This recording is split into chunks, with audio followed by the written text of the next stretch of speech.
আর কিছু সময়ের ভিতরেই রেকর্ড করতে যাচ্ছে ইমাম খোমেনির ফেয়ারওয়েল অনুষ্ঠান। আর এত বড় ফেয়ারওয়েল মনে হয় আর পৃথিবীর কারো কোনোদিন হয়নি, আর হবে কিনা তাও সন্দেহ। যাই হোক, তার জানাজায় উপস্থিত হয়েছেন আমাদের দেশের জামাতে ইসলামের সদস্যগণ এবং আমাদের জাতীয় সংসদের স্পিকার জনাব হাফিজ সাহেব। তারা সবাই এখন বর্তমানে ইমাম খোমেনির জানাজায় শরিক হয়েছেন এবং তারা ছাড়াও বিশ্বব্যাপী যত বড় বড় আলেম এবং বড় বড় নেতাগণ ছিলেন তারাও এসেছেন।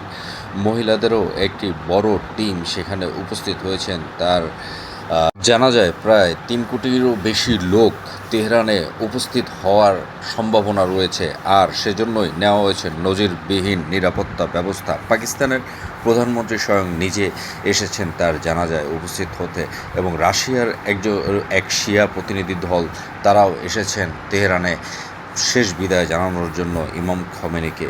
আর সেই অনুষ্ঠানে এখন বিশ্বব্যাপী প্রচার করা হচ্ছে। সম্মান এভাবেই দেয়া হয়, কারণ আল্লাহ যাকে সম্মান দিয়েছেন তার সম্মান নেয়ার মতো ক্ষমতা কারো হয়নি। প্রতিটা মানুষ তার জন্য কান্না করছে। আর এমনই এক হৃদয় বিদারক বিদায়, আসলেই কি বলবো।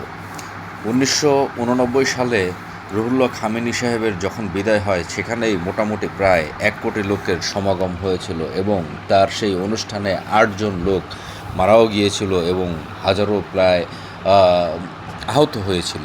আর ঠিক সেই রকমই একটি পরিস্থিতি আবারও সৃষ্টি হতে যাচ্ছে তেহরানের রাস্তায়।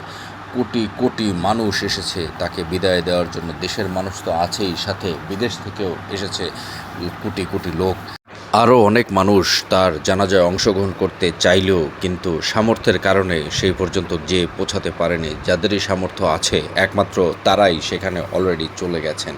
সেখানে দেখা যাচ্ছে এখন ইয়েমেনি ডেলিগেটস, লেবাননের ডেলিগেটস, তুর্কি ডেলিগেটস, সোজা হিসেব মুসলিম বিশ্বের কেউই বাকি নেই মোটামুটি। কারণ যারা শত্রুভাবাপন্ন ছিল তারাও সেখানে হাজির হয়েছে, আর মিত্ররা তো আছেই।